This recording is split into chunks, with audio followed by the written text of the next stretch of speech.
Excellences, Monsieur le Président de la République,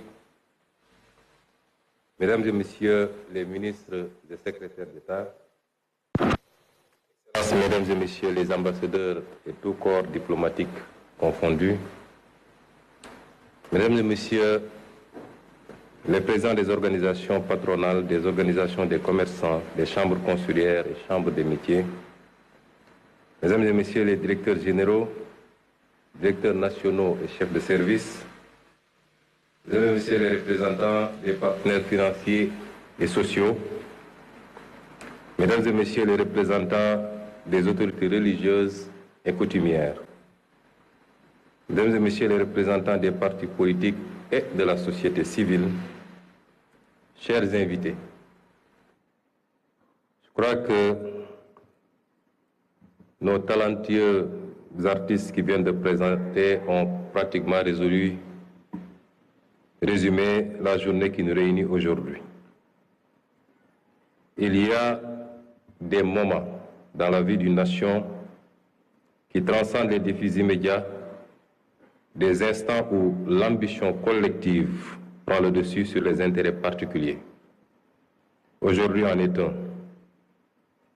Excellence, Monsieur le Président de la République, Mesdames et Messieurs, ce qui nous réunit aujourd'hui, la vision 2050 pour le Sénégal, est l'aboutissement d'un long combat qui a pris sa source il y a un peu plus de 10 ans, dans le refus de la malgouvernance, de l'injustice et de l'arbitraire au sein de l'administration. Il s'est transformé ensuite en un projet politique solide, ambitieux et progressivement porteur d'espoir. Les Sénégalais l'ont plébiscité le 24 mars 2024 par le choix net porté sur le président Bassirou Diomaye Diakhar Faye à la magistrature suprême.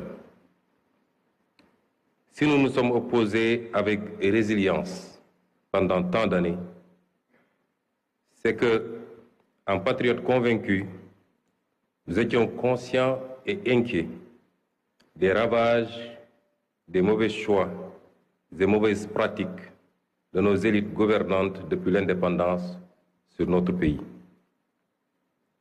Au moment du bilan, le constat est celui d'une économie marquée par des décennies de dépendance et de mauvaise gouvernance, où les opportunités pour la jeunesse, les femmes et les entreprises locales ont souvent été sacrifiées au profit d'intérêts personnels. Excellence, Monsieur le Président de la République, vous avez matérialisé votre attachement à une gouvernance transparente et vertueuse des affaires publiques dès votre passation de pouvoir en diligentant des audits, parmi lesquels l'audit des finances publiques, dont les conclusions que nous avons présentées il y a quelques jours ont révélé la gravité des errements coupables du régime sortant. Les fragilités structurelles de l'économie sénégalaise, une dépendance aux ressources extérieures et aux matières premières, un secteur privé trop limité, ainsi qu'une gouvernance administrative souvent inefficace, plombée par la corruption. Après ce courageux exercice de dressage de la situation de référence et de vérité à l'endroit du peuple sénégalais et des partenaires, nous revoilà devant vous pour présenter le nouveau référentiel de nos politiques publiques et sociales. Monsieur le Président de la République, rappelons que vous avez été élu sur la base d'une offre programmatique intitulée « Le projet pour un Sénégal souverain, juste et prospère ». Dès votre installation, vous avez bien voulu nous faire l'honneur de nous confier la passionnante mission d'opérationnalisation des idées innovantes que vous y défendez, pour une rupture qualitative et profonde. Il s'agissait pour vous de poser les fondations d'une transformation systémique par des solutions durables, non pas pensées dans le mode fast-track, mais qui repose sur une vision à long terme, qui transcende les clivages politiques pour refonder le Sénégal sur des bases solides et durables. L'équipe de conception, composée d'experts de la primature et du ministère de l'économie, du plan et de la coopération, s'est immédiatement alors mise en place sous la direction du ministre de l'économie, du plan et de la coopération et du ministre secrétaire général du gouvernement sous ma supervision. À cette équipe est venue s'ajouter l'expertise du cabinet Performance, qui, dans un élan patriotique, est venu offrir sa contribution à cette phase d'élaboration du référentiel. Ce groupe de travail s'est donné corps et âme sans répit durant ces 4 derniers mois, à organiser des retraites, des veilles et même pour aboutir aux résultats qui nous réunissent aujourd'hui. Les choix d'élaboration de ce document reflètent les options fortes de son Excellence, Monsieur le Président de la République, de faire confiance à l'expertise locale, d'une part, et d'impliquer davantage le secteur privé national dans toute définition et exécution des politiques et programmes publics. Le diagnostic stratégique qui a découlé de ce travail pour notre pays pourrait se résumer en 4 grands mots. Notre modèle ne crée pas de valeur, une croissance d'à peine 0,4% en moyenne du PIB, une gouvernance qui ne favorise pas l'éclosion, 10 entreprises pour 10 000 habitants au Sénégal contre 500 pour 10 000 au Maroc et 709 pour 10 000 à Singapour, une population active mais peu productive, 80% sont des ouvriers, commerçants ou artisans, le privé génère 2 fois moins d'emplois que le public. Un modèle social inéquitable. 4 Sénégalais sur 10 sont pauvres. Et à l'indice de développement humain, nous sommes classés 169e sur 192. Voilà sommairement dressé les mots dont souffre notre pays. Ce cercle vicieux de dépendance et de sous-développement nous a maintenus à la lisière des trajectoires vertueuses qu'il nous incombait d'emprunter ces dernières décennies. Nos experts y reviendront plus largement lors de leur présentation.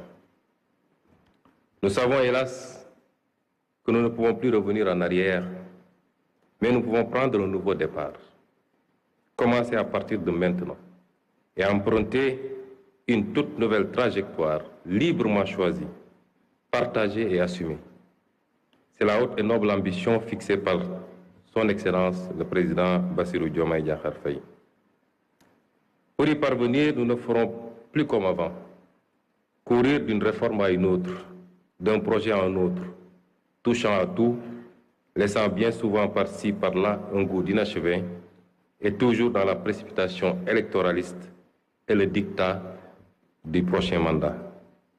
Nous avons pris le pari d'adopter un nouveau modèle de développement sur le long terme, reposant d'une part sur un État stratège qui favorisera grandement le développement de filières compétitives, de pôles territoires viables, avec des villes épicentres et un secteur privé national fort. Comment y parvenir? Notre approche repose sur une transformation systémique, incluant bien entendu une plus grande responsabilisation de nos concitoyens d'ici et de la diaspora. À l'instar des économies qui ont décollé, nous développerons quelques solides moteurs de croissance sur lesquels nous appuierons pour créer une économie compétitive, gage d'un Sénégal souverain, juste et prospère. Nous l'illustrons en vous présentant l'arbre qui symbolise et synthétise notre vision 2050.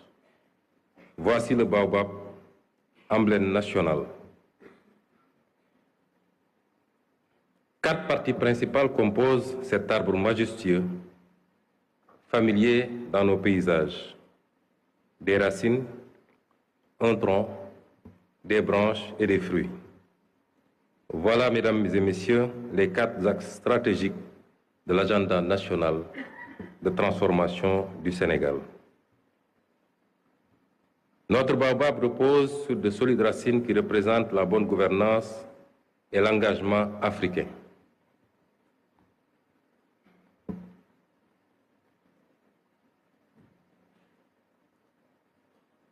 Bonne gouvernance et engagement africain. jëmale ci askan wi maanaam jub jubbal ak jubbanti loolu mooy indi jàmm ak dal ci noonu itam lañuy gën a dooleel lëkkaloo gi am ci suñ diggante ak yeneeni réewu Afrique yi ñu mën a àndandoo liggéey ngir mën a yegg ci mébét yi ñu bokk. Et le solide tronc du baobab représente un aménagement optimal et un développement durable. Aménagement et développement durable mooy fexe ñu mën a seddale tabax yi ak service yi ci diwaan yépp su ko defee gox bu nekk mën a yokk ci anam wu dëppoo ak liñ bëbët dafay ànd ak tabax dëkk yu méngoo ak sunuy bëgg-bëggu ëllëg ci jamono jooju faaw ñu aar xeewali jaww ji ngir ñu bañ a jeex boole ci defar dëkk yu mën a dëppoo ak bëgg-bëggu tey te bañ a sànk ëllëg. Mesdames et messieurs, les branches fournies représenteront notre capital humain de qualité et la garantie de l'équité sociale. Capital humain de qualité et équité sociale. maanaam gën a sukkali njàng ak tàggat ngir jox askan wi xam-xam bu am njariñ ba noppi ñu gën a yemale askan wi ku nekk mën a am paj ak kaaraange bu ko weesoo ñu fexe ba kenn bañ a des ginnaaw ci yokkuteg réew mi. Et les fruits enfin qui représentent notre option de bâtir une économie compétitive. Économie compétitive. li ñu jublu mooy Sénégal bu moom boppam jub te am naataange ànd ak koom-koom gu am taxawaay maanaam sos koom-koom gu mën a joante ak àddina si loolu dina gën a dooleel barabi yokkute yi gën a yombal liggéey yi gën a yombal dundinu askan wi su réew mi jàppale secteur privé bi mu am doole ba noppi fexe moom boppam ci wàllu koom-koom loolu dina tax alal ji am njariñ ci askan wi ci noonu lañuy gën a yombalee ay liggéey ak ay gis-gis yu bees ci dëkk bi. Chacun de ces axes qui vous sera détaillé tout à l'heure constitue un pilier sur lequel on pourra s'appuyer pour arriver à un Sénégal souverain, juste et prospère. La nouvelle stratégie de développement pour les 25 prochaines années, grâce au scénario de rupture que nous proposons, devrait donc conduire à terme à récolter les fruits de notre baobab. Un Sénégal souverain, juste et prospère, c'est une nouvelle trajectoire de développement. C'est des moteurs de croissance en pleine expansion. C'est enfin une nouvelle carte économique et de nouveaux corridors. Monsieur le Président de la République, distingués invités, il ne me reste plus qu'à laisser la place à nos experts pour vous fournir plus de détails sur le nouveau référentiel. La présentation se fera en 3 étapes. Le diagnostic, qui sera introduit par M. Cheikh Moudou Thiam, directeur de la planification au ministère de l'économie, du plan et de la coopération. La vision 2050 par M. Victor Ndiaye du cabinet Performance. La déclinaison quinquennale et le cadre de mise en œuvre par M. Souleymane Diallo, directeur général de la planification et des politiques économiques au ministère de l'économie, du plan et de la coopération. Suivra ensuite le panel qui permettra à quelques discutants de donner leur première impression et à une représentation du gouvernement de répondre éventuellement à leurs sollicitations. On souhaiterait aussi que le panel se passe en langue nationale ou alors que ça passe d'une langue à une autre pour qu'il soit le plus inclusif possible et que pour que le maximum de Sénégalais puissent comprendre les enjeux de cette journée. Je vous remercie de votre aimable attention.